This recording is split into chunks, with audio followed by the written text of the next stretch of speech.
अस्सलाम वालेकुम नाज़रीन, मैं हूं गुलाम अब्बास शाह और मैं बात करने के लिए जा रहा हूं। भारत में इंतहाई अहम शख्सियत है, बड़े सीनियर जर्नलिस्ट हैं, फिल्म मेकर हैं।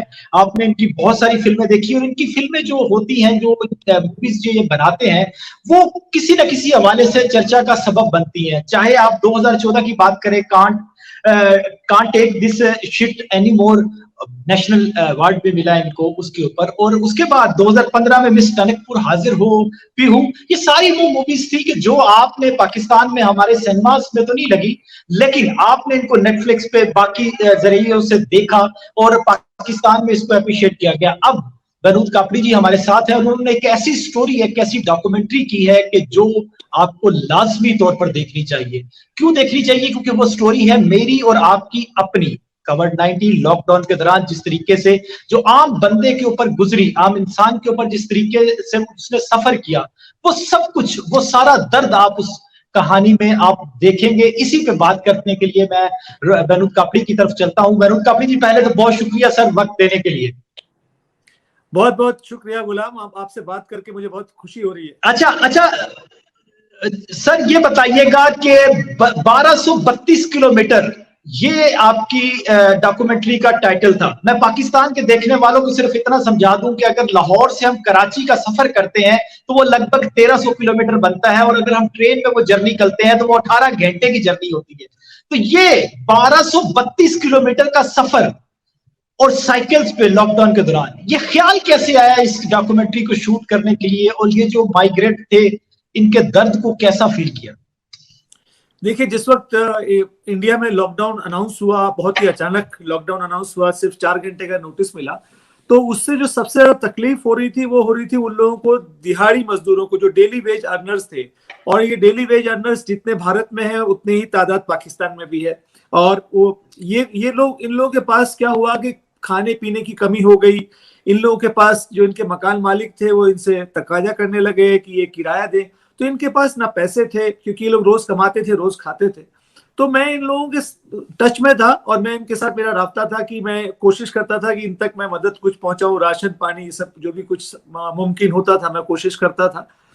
इसी दौरान मुझे पता चला कि एक मजदूरों का एक बहुत बड़ा ग्रुप है जो कि गाजियाबाद में रहता है और दिल्ली के पास एक शहर है, और उनके पास कई दिनों से राशन नहीं है। तो मैंने 1-2 हफ्ते तक उनको राशन पहुंचाया और उनकी मदद करने की कोशिश की। लेकिन फिर उन लोगों ने बताया कि नहीं, अब हम लोग इज्जत वाले लोग हैं, हम लोग इज्जत से खाना पसंद करते हैं, हम लोग भीख मांग के जीना पसंद नहीं करते हैं, तो हम लोग को ये अच्छा लग नहीं रहा। तो अब हम लोग अपने गांव जाना चाहते हैं, हम अपने घर जाना चाहते हैं। तो उन लोगों ने साइकिल से जाने का फैसला किया।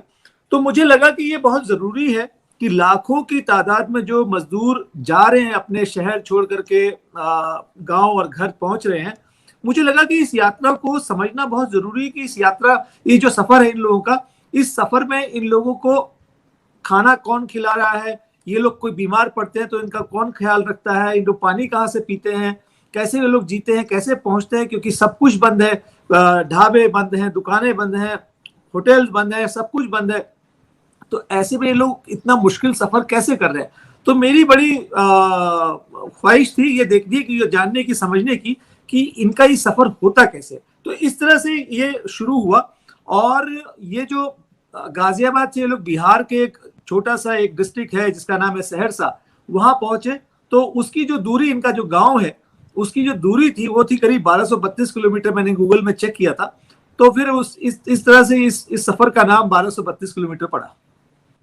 अच्छा मनोज जी, ये बताइएगा कि आपने ये पूरा सफर इनके साथ जाके कैप्चर किया, ये टोटल रियल स्टोरी है।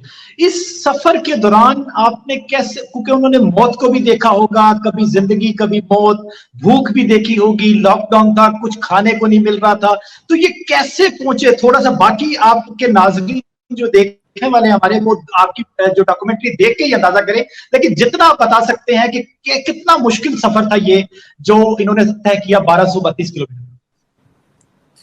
देखिए, ये जो कोरोना वायरस आया था उसने एक बहुत बड़ा नुकसान उस वक्त जो किया वो था इंसानियत का नुकसान। लोग जिसको भी कोरोना हो रहा था या जिसको भी लेकर के डर था कि इसको कोरोना हो सकता है, उसको अचानक लोगों ने अनटचेबल जैसा बना दिया। तो जब ये लोग सफर पे निकले थे तो कई जगह पे ऐसे भी मौके आए जहां पर ये लोग किसी गांव में हैंडपंप से पानी पीने की कोशिश करते थे, तो गांव के लोग इनको मना कर देते थे कि तुम लोग दिल्ली से आ रहे हो, दिल्ली में कोरोना का वायरस बहुत ज्यादा है, तो हो सकता है कि तुम लोग भी अपने साथ वायरस कैरी कर रहे हो, तो आप हमारे यहाँ पानी ना पियो। कई ढाबे ऐसे थे जहां ढाबों पर ये लोग कुछ खाने के लिए, कुछ आराम करने की मांग करते थे या उसके लिए कहते थे कि हमको कुछ मदद कर दो, तो वो लोग भी मना कर देते थे कि हमको पुलिस मारेगी, हमको तकलीफ होगी और हो सकता है आपको वायरस हो। तो ये एक पहलू है। लेकिन इसके अलावा ऐसे भी पहलू थे जिसमें कई लोगों ने आउट ऑफ द वे जाकर के इनकी मदद की। जैसे कि मुझे याद है एक बदायूं के पास इनकी रात के वक्त इनकी दो लोगों की, एक की साइकिल पंचर हो गई थी, एक की चेन खराब हो गई थी, सारी दुकानें बंद थी। तो ऐसे में और ये लोग एक पंचर वाले के पास गए, उसका नाम अशरफ था, और उनसे उसने कहा, तो पहले उसने अशरफ ने मना कर दिया इनको। उसने कहा कि देखिए लॉकडाउन है और ये मुमकिन नहीं है कि मैं इस वक्त खोलूं, नहीं तो हमको दिक्कत होगी। लेकिन जब उसको जब ये पता चला कि ये लोग 150 किलोमीटर दूर दिल्ली से आ रहे हैं और अभी इनको 1000 किलोमीटर और आगे जाना है, तो उसके बाद उसने ना सिर्फ अपनी दुकान खोली, इन लोगों की साइकिलों को ठीक किया, दोनों की, बाकी सबकी साइकिलों को भी ओवरऑलिंग की। और उसके बाद मेरे लिए बड़े हैरानी और सुकून वाली बात थी कि उस आदमी ने पैसे भी नहीं लिए। उसने कहा यार मेरे लिए इतनी, मैं आपके लिए क्या कर सकता हूँ, मेरे लिए, मैंने आपके लिए इतना ही कर दिया, यही मेरे लिए काफी है, मतलब मैं इससे ज्यादा और आपकी इस यात्रा, इसकी सफर में, ये मेरी तरफ से आप सोचिए कि छोटी सी एक भेंट है, छोटी सी एक वो है।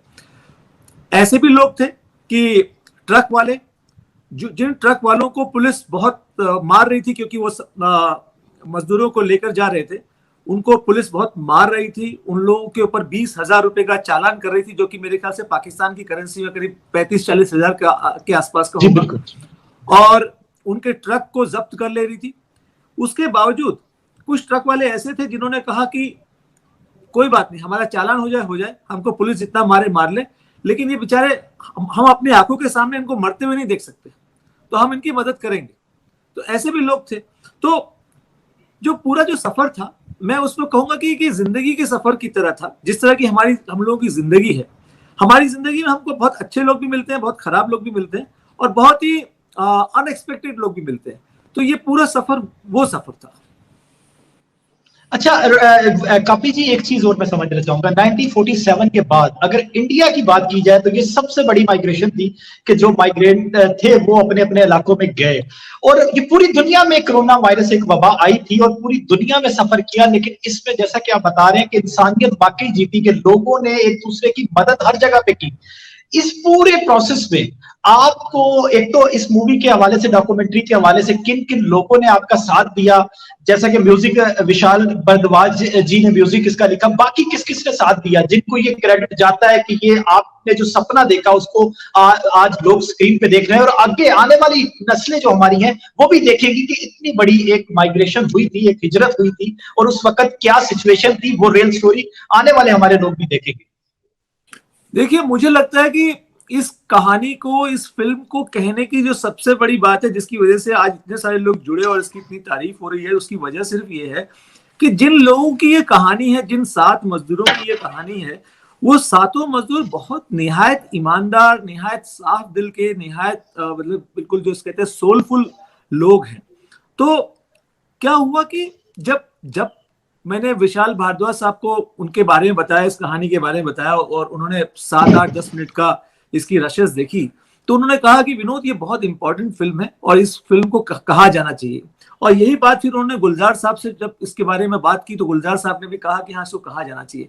तो और यही वजह रही कि हॉटस्टार जैसा बड़ा प्लेटफॉर्म, जो आमतौर पर कमर्शियल चीजों को ज्यादा तवज्जो देता है, देना भी चाहिए, उनको भी लगा कि ये कहानी बहुत जरूरी कहानी है, इस कहानी को कहा जाना चाहिए। क्योंकि जिस वक्त पूरी दुनिया में कोरोना वायरस था, लॉकडाउन था, और खासतौर पे इंडिया में लोग अपने घरों में थे, उस वक्त एक बहुत बड़ी तादाद थी, लाखों लोगों की तादाद थी, कम से कम 20-25 बड़े शहर इंडिया के, अहमदाबाद, हैदराबाद, मुंबई, सूरत, चंडीगढ़, अंबाला, दिल्ली, गाजियाबाद, 20-25 बड़े शहर। ये जो बड़े शहर थे, यहाँ से लाखों मजदूर अपने अपने घरों को, गांव को जा रहे थे, और वो मंजर बहुत ही खौफनाक था, वो मंजर बहुत दिल को तकलीफ देने वाला था। तो वो सब लोगों ने देखा और सब लोगों को लगा कि एक हमारी एक सिटीजन के तौर पर, एक शहरी के तौर पर हमारी ये जिम्मेदारी है कि हम इस कहानी में कंट्रीब्यूट करें। तो यही वजह थी कि ये सारे लोग जुड़ते चले गए, और मैं इसका सारा क्रेडिट उन 7 मजदूरों की एकदम ईमानदारी और नेक नियति को देता हूं, और उनकी जो उनके चेहरों पर सच्चाई है, उनके दिलों में जो सच्चाई है, उसको देता हूं। अच्छा, आखिरी सवाल कपिल जी, जो सरकार की तरफ से स्टेप्स लिए गए, पाकिस्तान में भी क्योंकि अचानक से कोविड-19 आया, तैयार नहीं थी सरकारें और ब्लॉक कर दिया गया, लॉकडाउन हो गया, इंडिया में भी यही हो गया। आपने ये पूरी जर्नी देखी है, अब आने वाले दिनों में अगर खुदा ना खास्ता आगे दोबारा कोई ऐसी वबा आती है, ऐसी कोई चीज आती है, तो क्या कौन सी कोताहियां, कौन सी कमियां सरकार की तरफ से उठाई गई ये स्टेप्स लेते हुए, वो इस मूवी के जरिए, इस डॉक्यूमेंट्री के जरिए हम लोग देख सकेंगे क्या? इस डॉक्यूमेंट्री के जरिए जो मुझे लगता है कि जो सबसे बड़ा मैसेज लोगों को समझ में आना चाहिए, वही समझ में आना चाहिए कि जो मजदूर, किसान, जो गरीब तबके के लोग हैं, वो भी इंसान है। उनको इंसान ना समझना बंद कीजिए। और ये जो मुझे लगता है कि सरकारों की तरफ से, और खासतौर पे यहाँ पर जब ये लॉकडाउन हुआ, तो उस लॉकडाउन में मुझे सिर्फ, देखिए लॉकडाउन बहुत जरूरी था, इसको कोई मना नहीं कर सकता, इससे कोई इनकार नहीं कर सकता, लेकिन उस लॉकडाउन में क्या इन गरीबों के बारे में सोचा गया, इन मजदूरों के बारे में सोचा गया? तो अगर उसका कोई जवाब है तो उसका जवाब है नहीं। तो मुझे लगता है कि इस कहानी को देखने के बाद, इस डॉक्यूमेंट्री फिल्म को देखने के बाद, एक बात जरूर होगी कि अगली बार कोई भी लॉकडाउन होगा तो शायद सरकारें थोड़ी सी सेंसिटिव होंगी, उनको समझ में आएगा कि जो लॉकडाउन हो जाता है उसके बाद जो लाखों लोग सड़कों पर हजारों किलोमीटर, सैकड़ों किलोमीटर पैदल जा रहे हैं, साइकिल से जा रहे हैं, वो किन मुश्किल हालात का सामना कर रहे हैं, तो मेरे ख्याल से वो उसका ख्याल रखेंगे। बहुत बहुत शुक्रिया महमूद कापड़ी जी। और मेरा ख्याल है कि मैं इस वीडियो के जरिए हमारी इंफॉर्मेशन मिनिस्ट्री को भी ये सिर्फ रिक्वेस्ट कर सकता हूं कि ये कम से कम डॉक्यूमेंट्री पाकिस्तान में दिखाने की इजाजत दी जाए, क्योंकि ये डॉक्यूमेंट्री कोई जंग या लड़ाई झगड़े वाली डॉक्यूमेंट्री नहीं है। ये डॉक्यूमेंट्री वो डॉक्यूमेंट्री है कि जिससे हम अपना दर्द देखेंगे और बहुत कुछ सीखेंगे कि आगे ना ऐसा हो। ये तो सबकी दुआ है, लेकिन अगर कभी ऐसा कोई मौका आता है तो हम किस तरीके से, ये जो कापड़ी जी बात कर रहे थे कि आम मजदूर लेबर के लिए किस तरीके से पॉलिसीज बनानी होंगी, उस पे आपको भी मदद मिलेगी, और भारत और पाकिस्तान दोनों की सरकारों को जो भी देखेगा उनको मदद मिल सकती है। और आपका बहुत शुक्रिया महमूद कापड़ी जी। और नाजरीन, वीडियो यहीं पे बस मैं खत्म करता हूं, अगली वीडियो में दोबारा हाजिर होगा। इजाजत दीजिए, अल्लाह निगहबान।